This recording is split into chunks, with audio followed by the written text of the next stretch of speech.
जिंदगी में बहुत बड़ा सदमा मिला आपको, कुछ सानेहा कोई वाकया ऐसा हो गया, कोई मौत हो गई है, तो जदीद साइंसी तहकीक के मुताबिक ये 90 सेकंड रूल एक फार्मूला है कि उस वाकये के फौरन बाद 1 मिनट 30 सेकंड आप अपसेट रह सकते हैं। उसके बाद जितने परेशान करने वाले हार्मोन्स है ना, एड्रेनालिन, कॉर्टिसोल, ये सब फ्लश आउट हो जाते हैं। उसके बाद आप अपना फोकस दुनिया में जिंदगी की दीगर चीजों की तरफ लेके जा सकते हैं।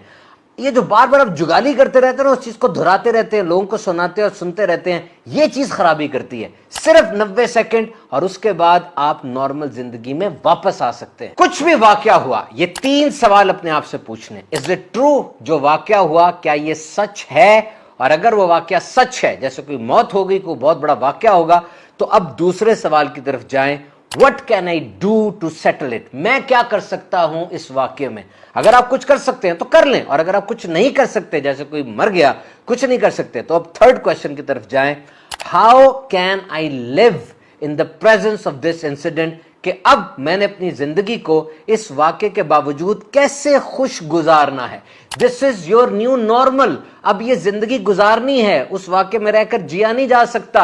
You have to live this life. उसके लिए अब आप टेक्निक्स यूज करेंगे। वो बच्ची थी ना, उसकी मां अस्पताल में थी, वो डरती थी मां मर गई तो मेरा क्या बनेगा, अभी शादी भी नहीं हुई। दोस्त से उसने शेयर किया, दोस्त ने बड़ा प्यारा जवाब दिया, कहने लगा अगर ऐसा वाकया हो गया कि मां ना रही तो उस वक्त का तुम्हारा जो फ्यूचर वर्जन है वो इसको हैंडल कर लेगा। यानी जब ऐसा होगा तुम्हारे अंदर जो सलाहियतें हैं वो उस वाक्य को अब्सॉर्ब कर लेंगी, समेट लेंगी। So have faith on your future version.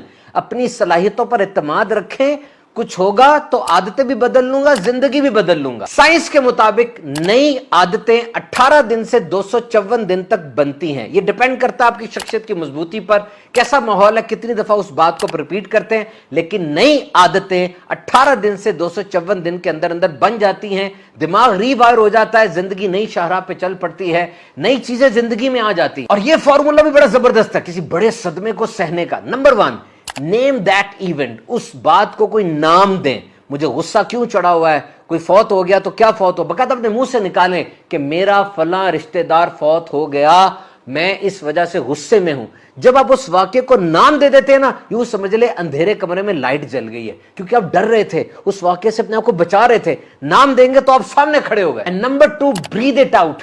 अंदर सांस लेके जाएं और ये आपके दिमाग को काम करेगा, और फिर बाहर सांस निकालें, ये आपकी बॉडी को रिलैक्स करेगा, और सांस पे तवज्जो देनी है। जब ऐसा हो जाएगा तो समझ लें आप रीसेट हो रहे हैं। Number 3, let it go. वो आपकी पूरी जात के अंदर एक मसला ही था ना, आपने उसको मैनेज कर लिया, नाम दे दिया, सांस ले लिया, अब वो उड़ जाएगा, आपके सामने आपके जिस्म से निकल के चला जाएगा। गौर कर लीजिए आपका दिमाग कहां इस्तेमाल हो रहा है, मसाइल को हल करने में या मसाइल को जमा करने में। दुनिया में जितने लोग नजर आते हैं ना, या तो ये तूफान से गुजर रहे हैं, या तूफान से निकल रहे हैं, या तूफान में जाने की तैयारी कर रहे हैं। ये लाइफ साइकिल है, चलती रहती है मौत आने तक। कुल्हाड़ी को भूल जाता है, लेकिन दरख्त को याद रहता है कि कुल्हाड़ी का ब्लेड कितना ज्यादा तेज था। तो याद रखिए, जो लफ्ज आप बोल रहे हैं आपको तो भूल जाएंगे, लेकिन जिस जगह वो एटम बम बन के गिरे ना, तबाही आई, वो सुनने वाले से पूछें। वो कहता मेरा दिल तो छोटा सा, इतने बड़े गम साने हाथ तो कैसे समेटेगा। जवाब मिला, तुम्हारी आंखें तो दिल से भी छोटी है, उसमें तो पूरी दुनिया आ जाती है। हेल्दी माइंड, मजबूत दिमाग कौन सा होता है? जिसको पता होता है कि हर वाक्य का रिएक्शन देना जरूरी नहीं है, खामोशी सबसे बेहतरीन है। जो नरम दिल होता है, लेकिन अपनी नरम दिली का लोगों को नाजायज फायदा नहीं उठाने देता। मजबूत आदमी ही always chooses peace over attention. वो सिर्फ लोगों की तवज्जो हासिल करने के लिए अपना अमन बर्बाद नहीं करता, उसको पता है शोर से खराबी होती है, वो खामोशी से माफ करता और आगे बढ़ जाता।